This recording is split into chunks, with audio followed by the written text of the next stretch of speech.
Bonjour à toutes et bonjour à tous. Alors pour cet éditorial, on va le commencer en plantant un décor, purement hypothétique, bien sûr.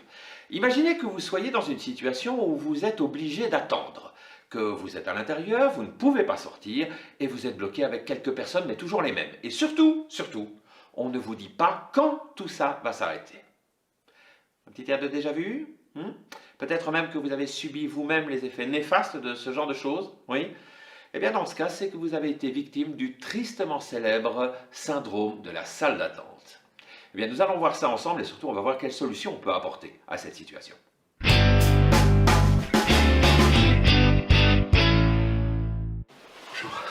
Bonjour.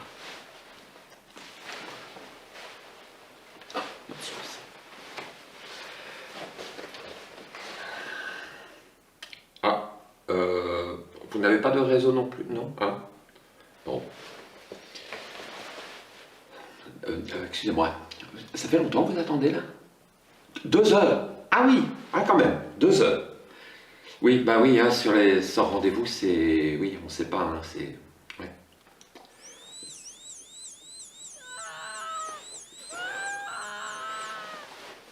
Deux heures.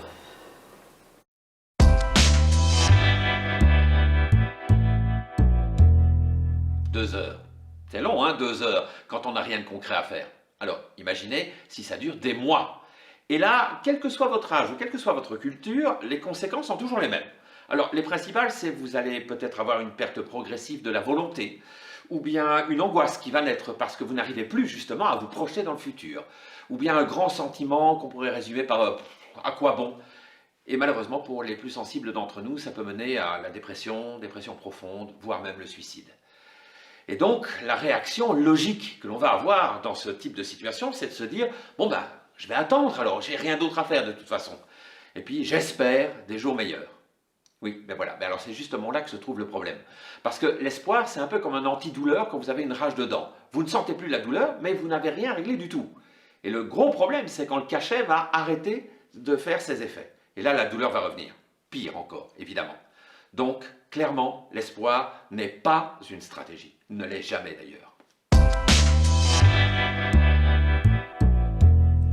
Eh bien, bonne nouvelle, parce que la solution est en fait très simple. Il suffit de créer un nouveau paradigme. Si.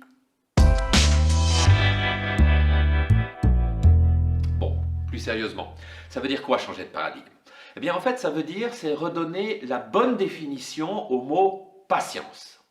Parce que qu'est-ce qu'on comprend quand on dit le mot patience? On comprend notre capacité à rester immobile, sans rien faire et bien sage.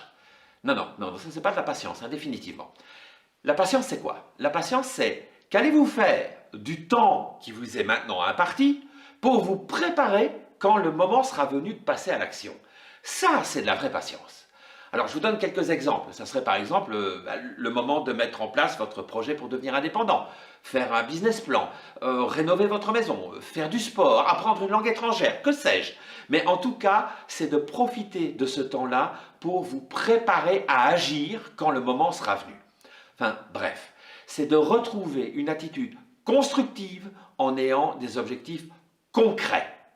Et ça va changer complètement votre perception de l'attente. Monsieur Lefebvre? Hein? C'est à vous. Ah, oui, vous voulez pas y aller? Si, non mais allez-y. Non, bah, c'est plus intéressant ce que je veux. Enfin, je veux dire... Non, allez-y, pas de problème. Pas de quoi.